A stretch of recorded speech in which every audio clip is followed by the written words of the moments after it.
Salut à tous et bienvenue dans 100%. Au sommaire, Auto, Metal Missile and Passing Gun et la critique d'un jeu très attendu des possesseurs de PS3 et X360, l'adaptation console de Diablo 3. Et aujourd'hui, je vais vous parler de soutien-gorge. Bon voilà, ça fait plus d'un an qu'on se côtoie, je pense qu'il est temps de passer à une étape supérieure, de dévoiler certaines choses, d'être un peu plus intime. Le temps que je me prépare, on regarde les news.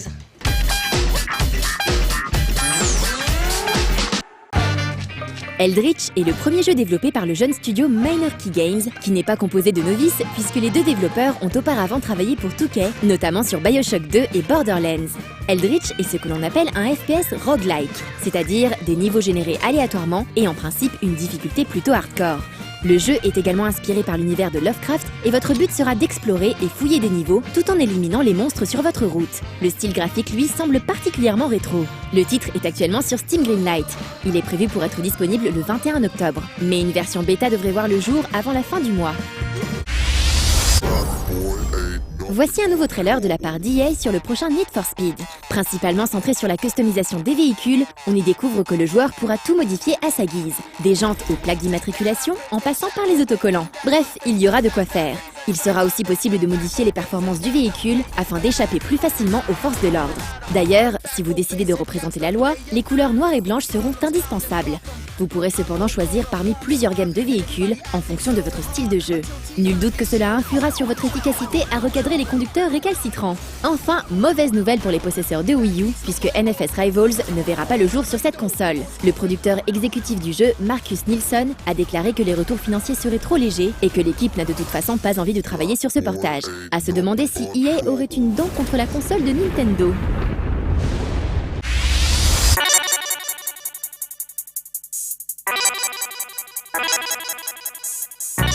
2080 que vous connaissez bien si vous suivez No Life, c'est quand même le papa de Platycoon, a déjà sorti 2 maxi-singles. Malheureusement, il s'était cantonné jusque-là à une distribution digitale de son travail. Pour son nouveau projet, il décide de franchir le pas et de proposer de beaux objets que tout fan de son univers aura plaisir à garder.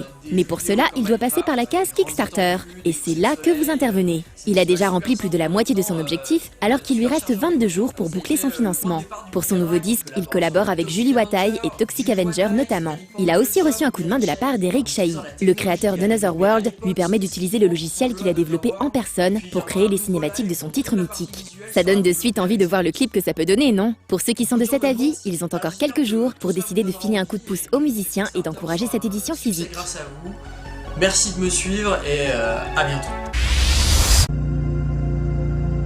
Lancé à la recherche de financement il y a quelques jours sur Kickstarter, on peut dire que le jeu Hyper Light Drifter compte déjà bon nombre de fans. En effet, Alex Preston, le créateur du jeu, a récolté plus de 30 000 $ en moins de 24 heures, alors qu'il avait pour but d'en récolter 27 000 sur un mois entier. Autant dire que le succès est là pour un jeu qui semble fortement le mériter. Hyper Light Drifter est un action RPG en 2D isométrique et au style graphique old school. Coloré et envoûtant, le joueur fera évoluer le protagoniste du jeu dans un monde vaste et rempli de secrets. On sait déjà que notre héros, apparemment accompagné d'un familier, pourra utiliser un bouclier, un dash, une arme à feu ou encore une épée aiguisée pour calmer les ardeurs de ses ennemis. Bref, le jeu semble posséder une réelle identité. On espère que la somme récupérée permettra au petit studio de réaliser tout ce qu'il voulait et même plus encore. Une version pour PS4 et PS Vita est aussi envisagée et vu le succès du jeu, il y a de grandes chances que cela aboutisse.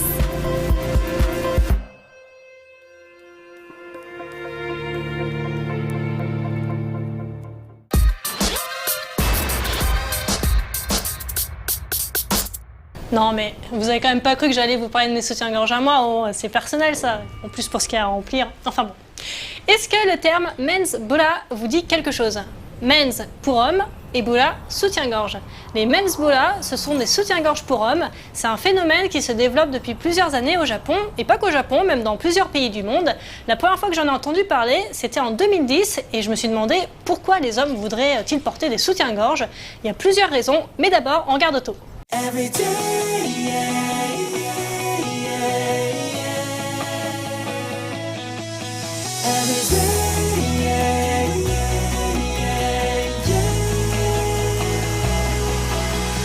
Yeah, oi, 本当のこと言えよ。どこで、今どこで、また終わった Bonjour à tous et bienvenue dans Auto. Ce soir, vous allez avoir 2 messages. Oui, nous sommes dans une période où les artistes ont envie de vous parler. Vous aurez tout d'abord Inolan qui commence une nouvelle tournée au Japon, puis ensuite Vamps qui, comme vous le savez, sera en concert à Paris le 1er octobre à l'Olympia. Les nouveautés en fin d'émission, bien sûr, et on commence avec les annonces de concert.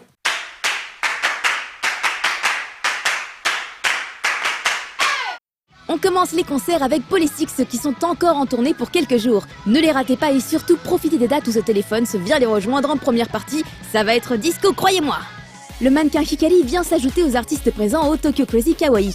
Mais elle sera aussi ailleurs, dans le 13e pour le Hip-Hop Party et à Porte de Versailles pour Paris Manga. Avis aux fans de Music Club. En parlant du Tokyo Crazy Kawaii Paris, refaisons un peu le point. Le vendredi, vous aurez Hikari, les Bidyomen Z, la chanteuse Kumi Solo, le duo de mannequins Amiaya et du Vocaloid avec Livetune. Le samedi, un joli rayon de soleil avec Moon et de la pop qui en jette avec les Shonen Knife.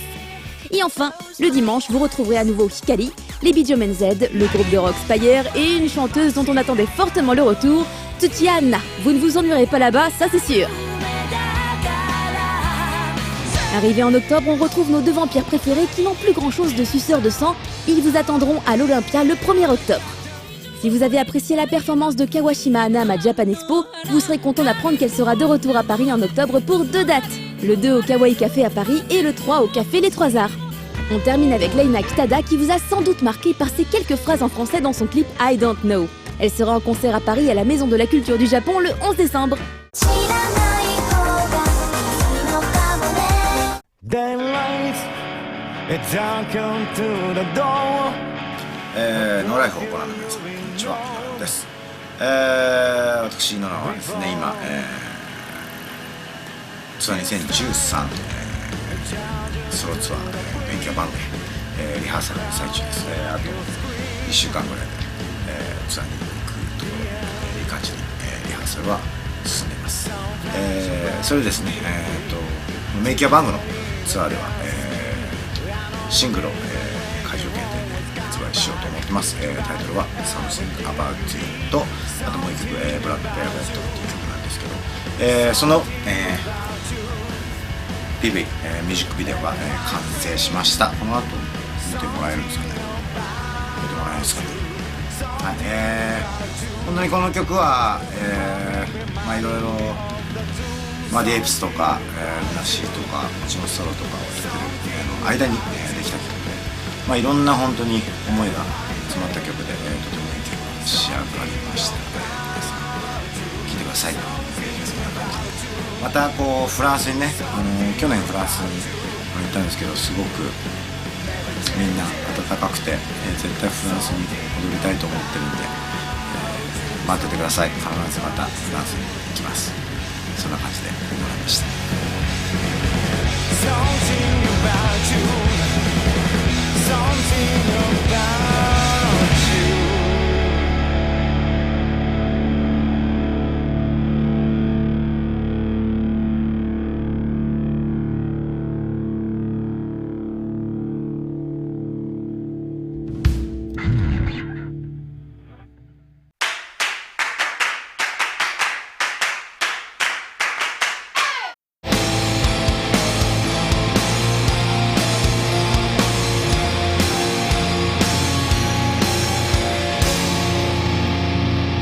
ボンジュール、ノーライフ TV をご覧の皆さん、こんにちは。バンプスです。パリで会えるのを楽しみにしています。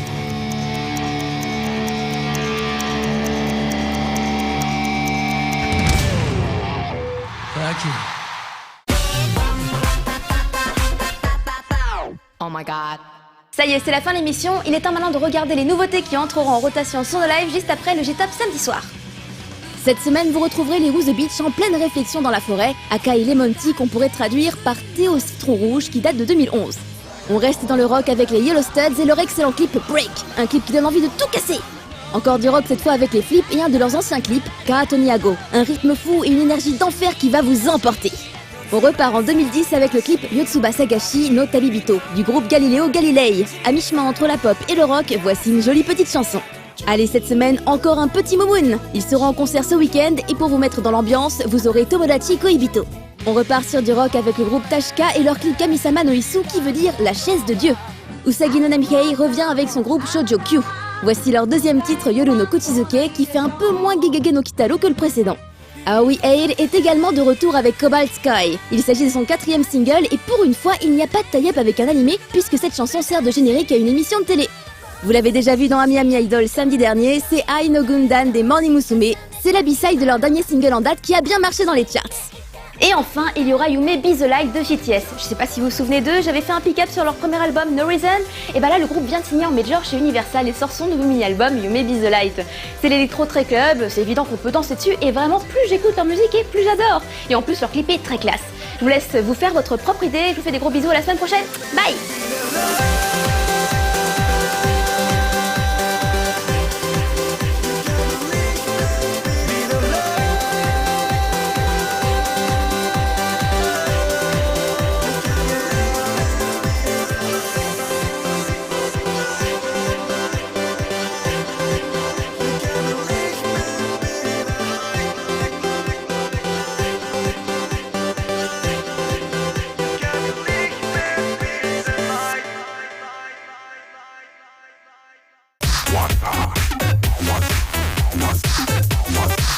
Pour comprendre ce marché du soutien-gorge pour hommes, voyons une publicité. Alors première chose qu'on remarque, un occidental blond. En gros, si vous mettez un soutien-gorge, vous aurez autant la classe que ce bel occidental blond qui a l'air si pur et un peu fragile, non? Le marketing, enfin là n'est pas la question. Première phrase, Sore wa okakasama no hitokoto kara hajimarimashita. En gros, cette idée du soutien-gorge est venue en entendant les mots de certains clients. Ces mots qui sont Doshite mensbura wa nai no?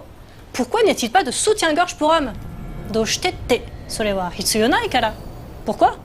Parce qu'ils en ont pas besoin. Demo, hoshii to omotte iru hito ga iru toyu koto wa hitsuyo toyu koto. Mais il y a des hommes qui en veulent, donc ça veut dire qu'ils en ont besoin. C'est ultra logique. On est d'accord, on pourrait croire que cette pub est un fake, un photomontage, mais non, je vous jure. Par exemple, sur Rakuten, un des plus grands sites de vente par internet du Japon, si vous tapez Danseyo Bureija, soutien-gorge pour hommes, vous tombez sur plus de 200 articles. Ça peut paraître étonnant, mais c'est bien réel. C'est l'heure de Metal Missile and Plastic Girl. Je sais pas s'il y aura des soutiens-gorge, mais on regarde.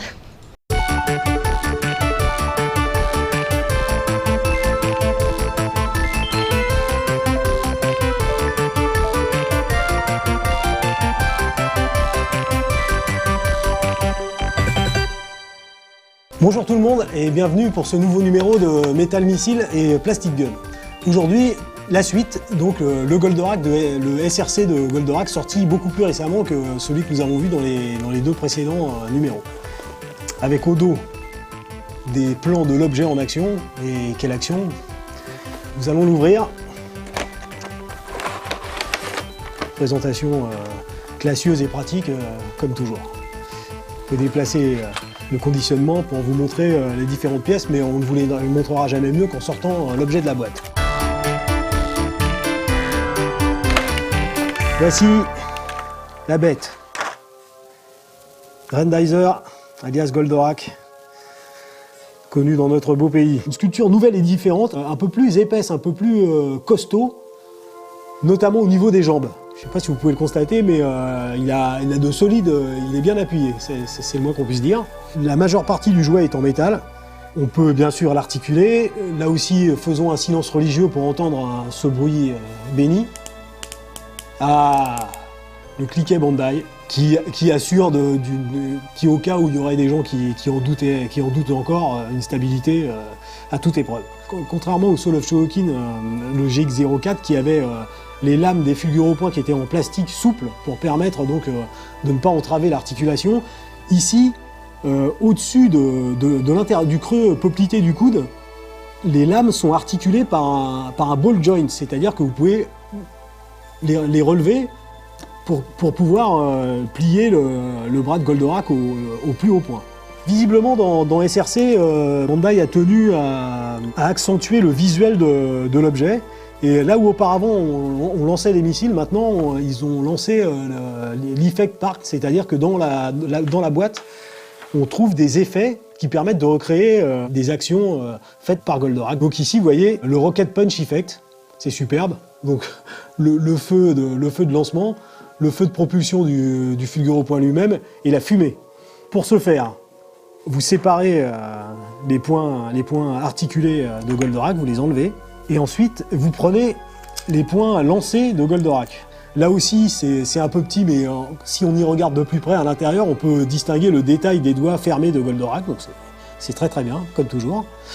Et vous fixez le Fulguro point sur le Rocket Effect, et c'est justement du meilleur effet. Voilà, vous voyez là, Goldorak fier et décidé, envoyant son Fulguro point dans la tronche de l'adversaire afin de commencer l'anéantissement suprême. Voilà les premières options sur le Goldorak SRC, mais ce n'est pas terminé. On peut procéder au joie suprême à la pose du Corno Fulgur Effect, ou plus précisément du Space Thunder Effect, que vous voyez ici.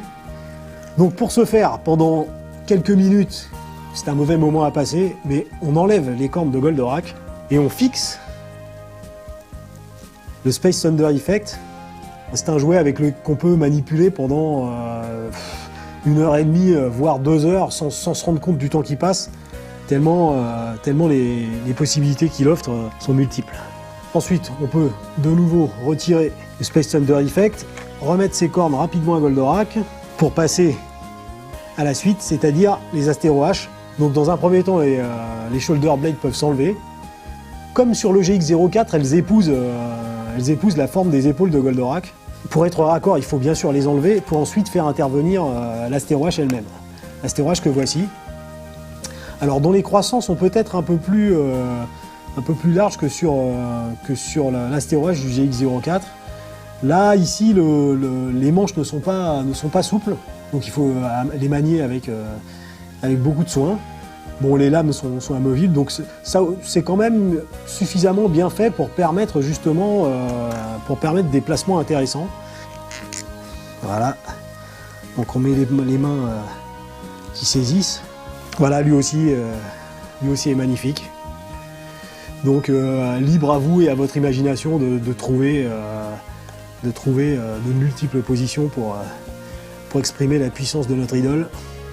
Comme je le disais tout à l'heure, ça nécessite du temps et du tâtonnement, d'autant plus qu'il y a une fragilité évidente.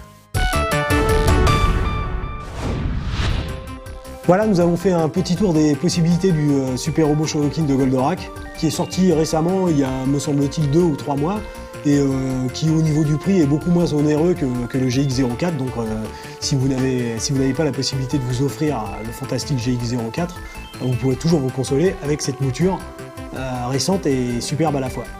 Voilà, on se retrouve la semaine prochaine, et n'oubliez pas, les jouets sont quelque chose de beaucoup trop sérieux pour être confiés aux enfants.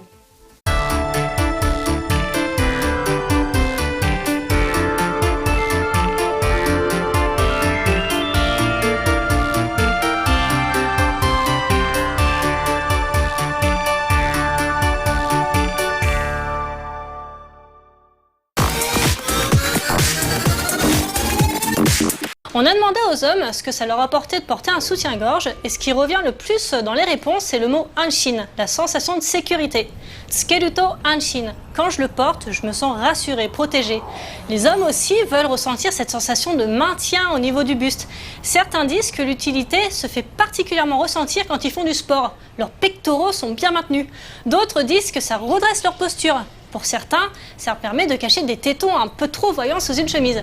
Et après tout, les femmes portent bien des vêtements d'hommes, des pantalons, des chemises, des cravates, même des caleçons, et on leur dit rien. C'est complètement normal. Alors pourquoi les hommes ne pourraient pas porter des soutiens-gorge de femmes, de la lingerie? Tout le monde crie à l'égalité des sexes, donc bon. Par contre, la face obscure de tout ça, c'est que, étant difficilement acceptés par la société, les hommes doivent porter leur soutien-gorge en cachette sous peine de se faire lyncher. Certains doivent même le porter en cachette de leur femme, donc c'est vraiment compliqué pour eux.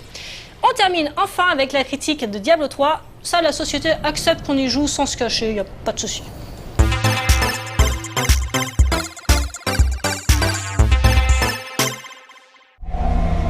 J'ai honoré ma promesse envers Léa et sauvé Kane. Dans le domaine du hack and slash, de la coupe, de la découpe de monstres à foison, la saga des Diablo est une des références majeures de ces 15 dernières années. Les joueurs consoles, un peu délaissés, avaient eu droit à une adaptation sur la première PlayStation de Diablo 1, mais l'épisode 2 n'avait pas suivi. Diablo 3 est sorti en mai 2012 sur ordinateur, avec un gameplay agréable, mais aussi des problèmes occasionnés par la connexion à Internet obligatoire pour jouer. Aujourd'hui, arrive sur PS3 et Xbox 360 une version du jeu spécialement retravaillée pour les consoles. Les contrôles ont été entièrement repensés et le jeu profite de toutes les mises à jour ayant eu lieu depuis 1 an et demi. Vous ne me vaincrez jamais.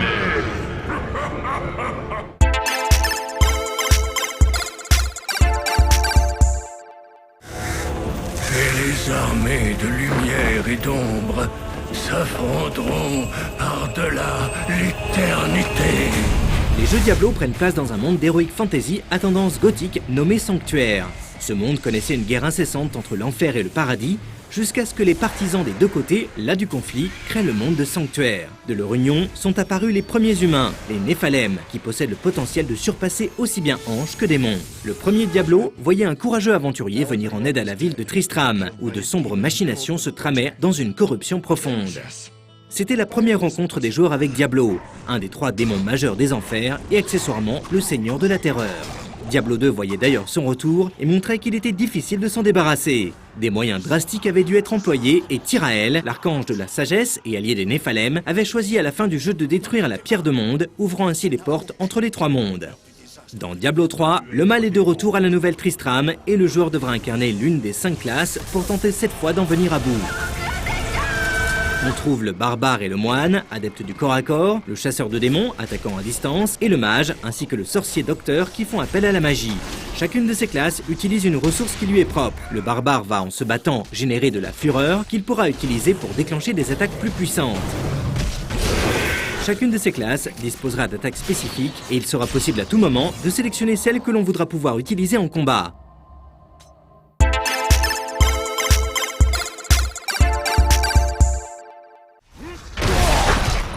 Historiquement, les jeux Diablo ont été conçus pour être joués à la souris et au clavier. Une adaptation console se devait de repenser entièrement l'interface et c'est ce qui a été fait ici. Le déplacement ainsi que les différentes attaques sont disponibles via le stick analogique gauche ainsi que les boutons. On trouve aussi un bouton dédié à la consommation de potions de vie. Comme on ne peut pas pointer l'ennemi et que l'on veut attaquer comme sur ordinateur, cette version permet via un bouton de cibler un ennemi spécifique. Le stick analogique droit rajoute une fonctionnalité avec la roulade, qui ne permet pas vraiment d'aller plus vite, mais surtout d'éviter les attaques ennemies. Les menus d'inventaire, du forgeron et des marchands prennent place via un système de roues. Il faudra aller dans la direction indiquée pour identifier son choix, par exemple l'arme, pour changer d'arme. Diablo 3 console a pris le parti de simplifier la présentation des statistiques des objets. Une arme faisant des dégâts plus importants que celle actuellement utilisée montrera un, voire plusieurs triangles verts suivant l'écart de performance. Ceci permet aux joueurs d'utiliser la croix de direction pour examiner rapidement le butin et s'en équiper directement depuis le champ de bataille sans passer par les menus. Cette fonctionnalité est cruciale quand on réalise que le gros atout proposé par cette version est le multijoueur simultané sur le même écran. Ce mode est un défi technique que Blizzard a réalisé, vu la complexité du jeu. Chacun peut disposer de sa barre de vie, de ses indicateurs de disponibilité d'attaque, de son nombre de potions restants, et peut changer son équipement sans invoquer l'inventaire et ralentir les autres. De ce fait, l'interface du joueur est forcément très réduite. Exit le globe de vie, bienvenue à la barre de vie. Il est à noter que le multijoueur est possible sur le même écran, mais aussi par internet. Le jeu lui-même est assez similaire à la version originale. Le où les héros progressent dans l'aventure, accomplissent des quêtes et éliminent les monstres de base par milliers. Les boss seront aussi de la partie, avec des affrontements spectaculaires. Les potions de vie mises à part, les joueurs peuvent récupérer de la santé en ramassant les orbes rouges lâchés par des monstres. Un nouveau type d'orbe fait son apparition, les orbes jaunes, qui octroient temporairement le pouvoir de gloire de Néphalem. Il s'agit tout simplement d'un boost de dégâts qui rajoute des éclairs aux attaques du joueur. Une grande partie du jeu dans les Diablo est que l'on peut à tout moment revenir en arrière pour abattre encore plus de monstres, et ainsi prendre de l'expérience et chercher un meilleur équipement. Il sera possible de désenchanter les objets magiques chez le forgeron pour en créer de nouveaux et de sertir son équipement avec des gemmes pour lui rajouter des propriétés. Le joueur progressant en solo dans l'aventure pourra choisir d'être accompagné par un templier, un voleur ou une enchanteresse, dont il pourra customiser l'équipement de manière limitée. L'essence de Diablo étant la montée en puissance de son personnage, il ne faut pas être surpris quand on termine le jeu. Plusieurs niveaux de difficulté sont disponibles et il est normal de recommencer et recommencer encore pour aller toujours plus loin. Le sentiment de lassitude est atténué par le fait que les niveaux sont construits de manière aléatoire, permettant une découverte toujours renouvelée. Il faut enfin savoir que cette version de Diablo 3 a vu le remaniement du système de butin qui est au cœur du jeu. Les monstres lâchent moins de butin que sur ordinateur, mais il est de meilleure qualité générale et souvent adapté à la classe du joueur. Ceci n'est pas un mal, au vu des fontaines d'objets qu'il y avait à trier sur la version originale. Je suis durement touché.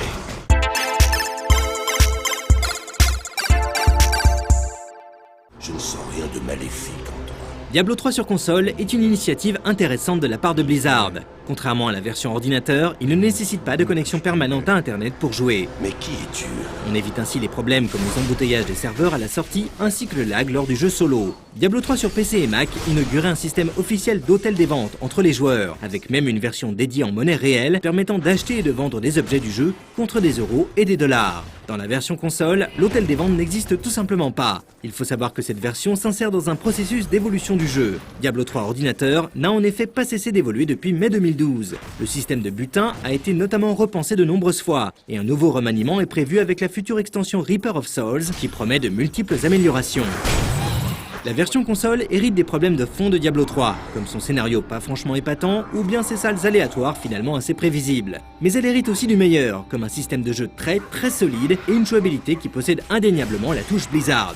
Les joueurs PC et Mac voudront clairement rester sur leur plateforme, plus belle, plus rapide et avec sa souris et son clavier qui permettent une précision extrême. Mais cette version ne démérite pas forcément, au vu des limitations de plateforme, avec en accomplissement majeur ce mode multijoueur sur le même écran qui est un tour de force. Les petits nouveaux qui voudront entrer dans l'univers de Diablo auront de très nombreuses heures de jeu devant eux. Puisse la mort nous délivrer de ta folie, Léoric.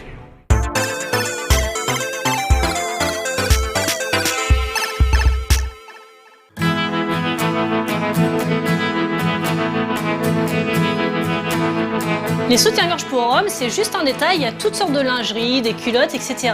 Et même des bikinis pour hommes, comme celui-ci par exemple, avec un motif floral très tendance. Et comme je vous l'ai dit tout à l'heure, ce phénomène n'est pas limité qu'au Japon, il y a de plus en plus de marques de lingerie pour hommes, donc si ça vous intéresse, allez voir sur internet. Voilà, 100% c'est fini pour aujourd'hui, demain ce sera n'importe qui. Ciao!